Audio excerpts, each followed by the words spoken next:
Érase una vez un anciano que había perdido a su esposa y vivía solo. Había trabajado durante sastre toda su vida, pero los infortunios lo habían dejado en bancarrota y ahora era tan viejo que ya no podía trabajar. Las manos le temblaban tanto que no podía enhebrar una aguja, y la visión se le había enturbiado demasiado para hacer una costura recta. Tenía 3 hijos varones, pero los 3 habían crecido y se habían casado, y estaban tan ocupados con su propia vida que solo tenían tiempo para cenar con su padre una vez por semana. El anciano estaba cada vez más débil y los hijos lo visitaban cada vez menos. No quieren estar conmigo ahora, se decía. Tienen miedo de que yo me convierta en una carga. Se pasó una noche en vela pensando qué sería de él y al fin trazó un plan. A la mañana siguiente fue a ver a su amigo el carpintero y le pidió que fabricara un cofre grande. Luego fue a ver a su amigo el cerrajero y le pidió que le diera un cerrojo viejo. Por último, fue a ver a su amigo el vidriero y le pidió todos los fragmentos de vidrio roto que tuviera. El anciano llevó el cofre a su casa, lo llenó hasta el tope de vidrios rotos, le echó llave y lo puso bajo la mesa de la cocina. Cuando sus hijos fueron a cenar, lo tocaron con los pies y mirando bajo la mesa preguntaron: ¿qué hay en ese cofre? El anciano respondió: oh, nada, solo algunas cosas que he ahorrado. Sus hijos lo empujaron y vieron que era muy pesado. Lo patearon y oyeron un tintineo. Debe estar lleno con el oro que ahorró a lo largo de los años, susurraron. Deliberaron y decidieron turnarse para vivir con el viejo y así custodiar el tesoro. La primera semana, el hijo menor se mudó a la casa del padre, lo cuidó y le cocinó. A la semana siguiente lo reemplazó el segundo hijo y la semana siguiente acudió el hijo mayor. Así siguieron por un tiempo. Al fin, el anciano padre enfermó y falleció.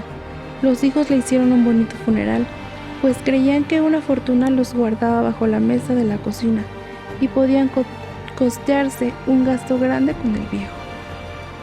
Cuando terminó la ceremonia, buscaron en toda la casa hasta encontrar la llave y abrieron el cofre. Por cierto, lo encontraron lleno de vidrios rotos. ¡Qué triquiñuela tan infame!, exclamó el hijo mayor. ¡Qué crueldad para con sus hijos!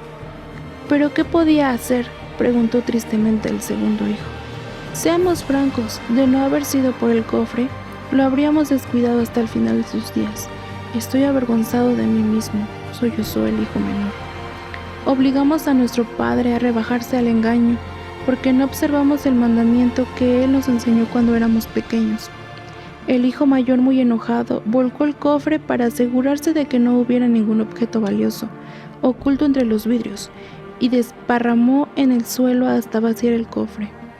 Los 3 hermanos miraron silenciosamente dentro y leyeron una inscripción que el padre les había dejado en el fondo: honrarás a tu padre y a tu madre.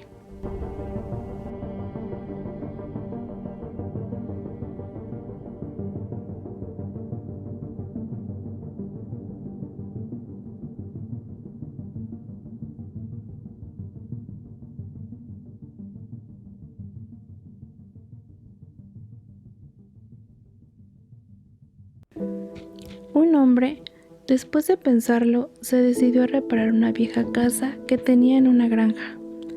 Entonces contrató a un carpintero que se encargaría de todos los detalles logísticos de restauración. Un día decidió ir a la granja para verificar cómo iban todos los trabajos. Llegó temprano y se dispuso a colaborar en los quehaceres que realizaba el carpintero. Ese día parecía no ser el mejor para el carpintero. Su cortadora eléctrica se había dañado, haciéndole perder 2 horas de trabajo. Después de repararla, un corte de electricidad en el pueblo le hizo perder 2 horas más. Tratando de recuperar el tiempo, partió 2 sierras de su cortadora. Ya finalizando la jornada, el pegamento que disponía no le alcanzaba para mezclar su fórmula secreta de acabado. Después de un día tan irregular, ya disponiéndose para ir a su casa, el camión se le negaba a arrancar. Por supuesto, el dueño de la granja ofreció llevarlo. Mientras recorrían los hermosos paisajes de la granja, él iba en silencio meditando. Parecía un poco molesto por los desaires que el día le había jugado. Después de 30 minutos de recorrido, llegaron a la casa del carpintero y de sorpresa lo invitó para que conociera a su familia. Mientras se dirigían a la puerta, el carpintero se detuvo brevemente frente a un pequeño árbol, de color verde intenso y por demás hermoso. Tocó varias ramas con sus manos mientras admiraba sus preciosas hojas. Cuando abrió la puerta, ocurrió una sorprendente transformación. Su bronceada cara estaba plena de sonrisas y alegría. Sus hijos se lanzaron sobre él, dando vueltas en la sala. Le dio un beso a su esposa y lo presentó. Le invitó un refresco y una suculenta empanada. Ya despidiéndose, lo acompañó hasta el auto. Cuando pasaron nuevamente cerca del árbol, la curiosidad fue grande y le preguntó acerca de lo que había visto hacer un rato antes. Le recordó su conducta con el árbol. «Oh, ese es mi árbol de los problemas», contestó. Y luego procedió a explicar y dijo: «Sé que no puedo evitar tener dificultades en mi trabajo y percances, y alteraciones en mi estado de ánimo. Pero una cosa sí es segura, esos problemas no pertenecen ni a mi esposa, ni mucho menos a mis hijos. Así que simplemente los cuelgo en el árbol de los problemas. Cada noche cuando llego a casa, luego en la mañana los recojo nuevamente, porque tengo que solucionarlos. Lo divertido es», dijo sonriendo el carpintero, «que cuando salgo en la mañana a recogerlos, no hay tantos como los que recuerdo haber colgado la noche anterior». El dueño de la granja se subió a su auto, meditando sobre la estrategia del carpintero para ser más feliz y evitar contaminar el lugar con los problemas laborales. Entonces se dijo: «Valió la pena el paseo de hoy». Llegó a la granja y se dispuso a seleccionar su árbol de los problemas, y desde entonces, cada vez que llegaba a su hogar, ya saben lo primero que hacía. Tenemos que saber que el mundo solo se puede captar mediante la acción y no la contemplación. El impulso más poderoso en el ascenso del hombre es el placer que le produce su propia habilidad. Gocemos haciendo lo que hacemos bien, y haciéndolo bien hecho, gocemos haciéndolo mejor, y lo que no sabemos, aprendámoslo y gocemos aprendiendo, y luego seremos mejores porque habremos aprendido con gozo.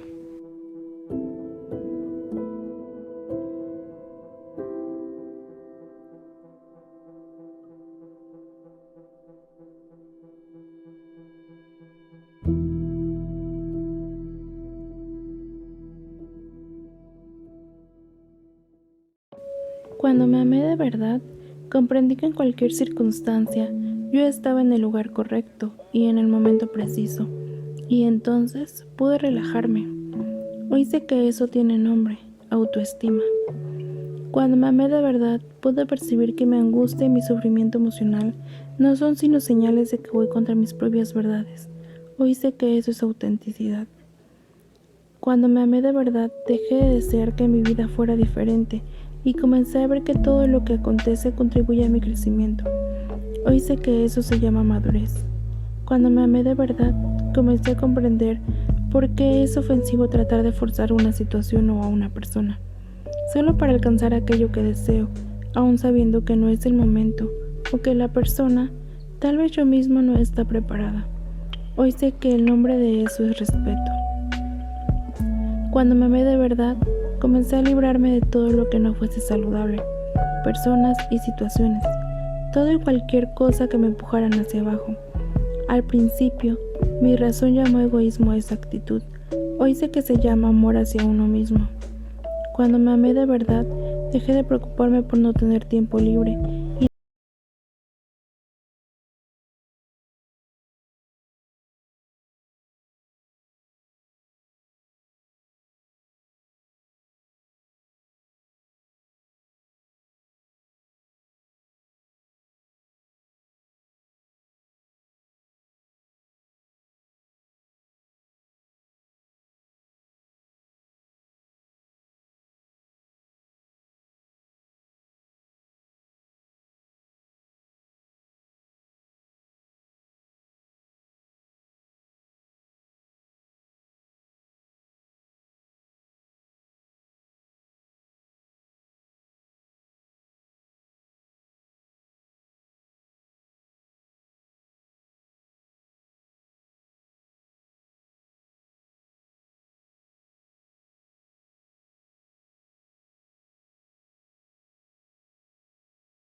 Un joven muchacho estaba a punto de graduarse.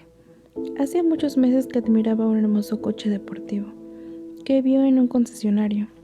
Sabiendo que su padre podría comprárselo, le dijo que ese coche era todo lo que quería. Conforme se acercaba el día de graduación, el joven esperaba por ver alguna señal de que su padre hubiese comprado el coche. Finalmente, en la mañana del día de graduación, su padre le llamó a que fuera a su habitación. Le dijo lo orgulloso que se sentía de tener un hijo tan bueno y lo mucho que lo amaba. El padre tenía en sus manos una hermosa caja de regalo. Curioso y de algún modo decepcionado, el joven abrió la caja y lo que encontró fue una hermosa Biblia de cubiertas de piel y con su nombre escrito con letras de oro. Enojado le gritó a su padre diciendo: «Con todo el dinero que tienes y lo único que me das es esta Biblia», y salió de la casa. Fue tanta la decepción del joven que se fue de la casa a hacer su vida. Pasaron muchos años y el joven se convirtió en un exitoso hombre de negocios. Tenía una hermosa casa y una bonita familia, pero cuando supo que su padre, que ya era anciano, estaba muy enfermo, pensó en visitarlo. No lo había vuelto a ver desde el día de su graduación. Antes que pudiera partir para verlo, recibió un telegrama donde decía que su padre había muerto y le había heredado todas sus posesiones, por lo cual necesitaba urgentemente ir a la casa de su padre para arreglar todos los trámites de inmediato. Cuando llegó a la casa de su padre, una tristeza y arrepentimiento llenó su corazón. De pronto empezó a ver todos los documentos importantes que su padre tenía y encontró la Biblia, que en aquella ocasión su padre le había dado. Con lágrimas, la abrió y empezó a hojear sus páginas. Su padre cuidadosamente había subrayado un verso en Mateo 7:11. «Y si vosotros siendo malos sabéis dar buenas dádivas a vuestros hijos, cuando más nuestro Padre Celestial dará a sus hijos aquello que le pidan». Mientras leía esas palabras, unas llaves de coche cayeron de la Biblia. Tenían una tarjeta del concesionario de coches donde había visto ese coche deportivo que había deseado tanto. En la tarjeta estaba la fecha del día de su graduación y las palabras: «Totalmente pagado».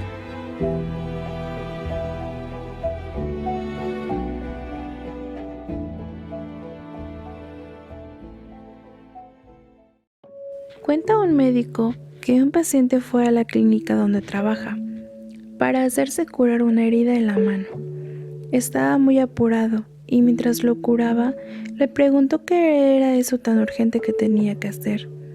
El señor respondió que tenía que ir a un asilo de ancianos para desayunar con su mujer que vivía en ese lugar. Le contó que hace un tiempo que estaba alojada en ese lugar y que estaba padeciendo un Alzheimer muy avanzado. Mientras terminaba de vendar la herida, le preguntó si ella se preocuparía en caso de que llegara tarde esa mañana. «No», respondió, «ella ya no sabe quién soy. Hace ya casi 5 años que no me reconoce». Entonces el médico preguntó intrigado: «Si ya no sabe quién es usted, ¿por qué esa necesidad de estar con ella todas las mañanas?». Le sonrió y dándole unas palmaditas en la mano le dijo: «Ella no sabe quién soy yo, pero yo todavía sé muy bien quién es ella».